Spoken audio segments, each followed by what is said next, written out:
Name's Alice. I'm a researcher here in the D-World Space Colony, and, well, I'd like to welcome you to my home. It's a world built as a reflection in a mirror. So, this world you're about to enter, it's my home, it's my laboratory, and honestly, it's my passion. You know, to some people, D-World is just this luxury resort, a place with these incredible new tastes and smells. For others, it's, I guess, a monument to our scientific ambition. But for me and for my colleagues, it's so much more. It's a living, breathing ecosystem that was born from asking a really fundamental question about what life even is. Okay, so I put this little guide together because to really get D-World, you kind of need to understand a few core scientific ideas first. Don't worry, they're actually really elegant and pretty profound. And once you see them, I really hope you'll feel the same sense of wonder that I do. And also, the urgency and the weight of the choices we face here every single day.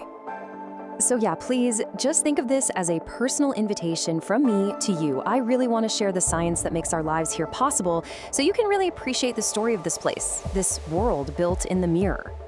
All right, let's get right into it.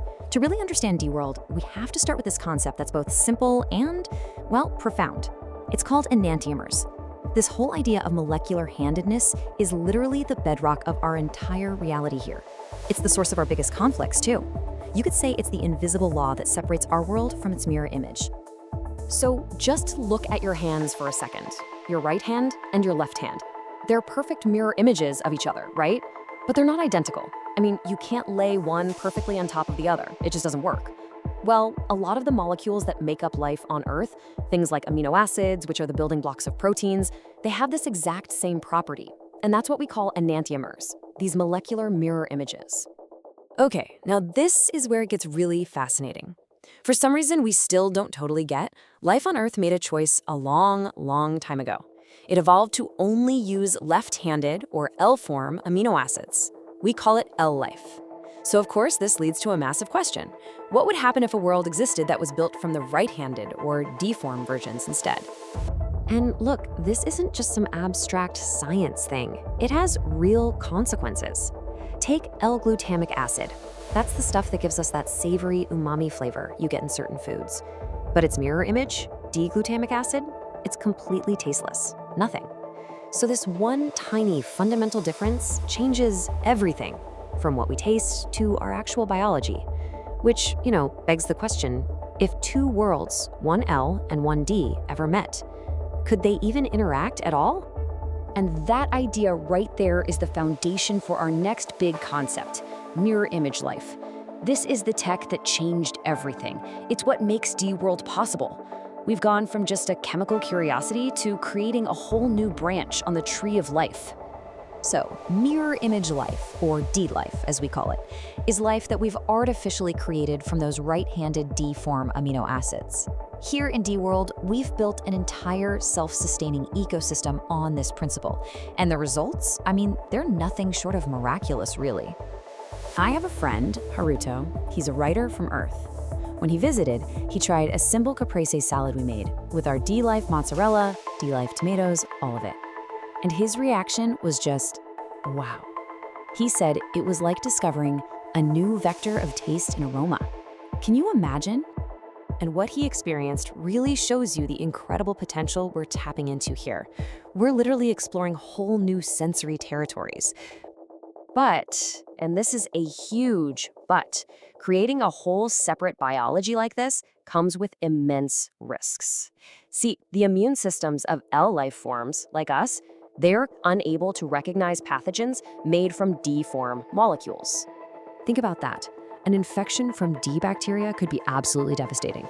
That's why our main research and farming area, the D3 zone, is completely and totally isolated from the L-life parts of the colony. This separation is everything. It's what prevents a catastrophic biological contamination between our two worlds. So, this ability to build life from scratch, it leads us into the most ethically complicated territory you can imagine, artificial humans.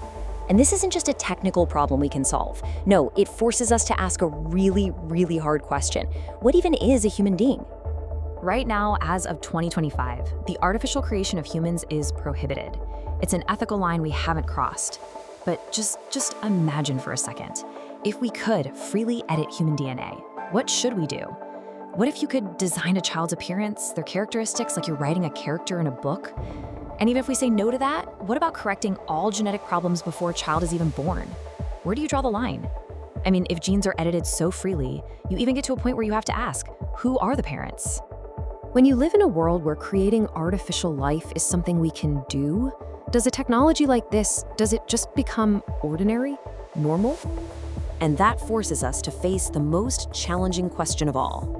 If we can apply this technology to plants and animals, why not humans? It's a question that could be a door to incredible hope, or it could be a Pandora's box that we must never, ever open.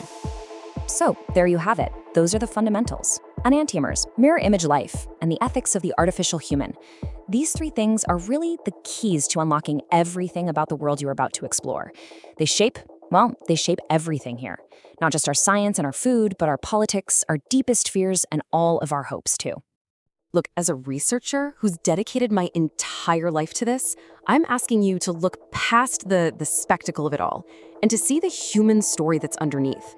It really is a story of discovery and of compassion and of the surprising ways that life, in all its forms, always finds a way to grow stronger.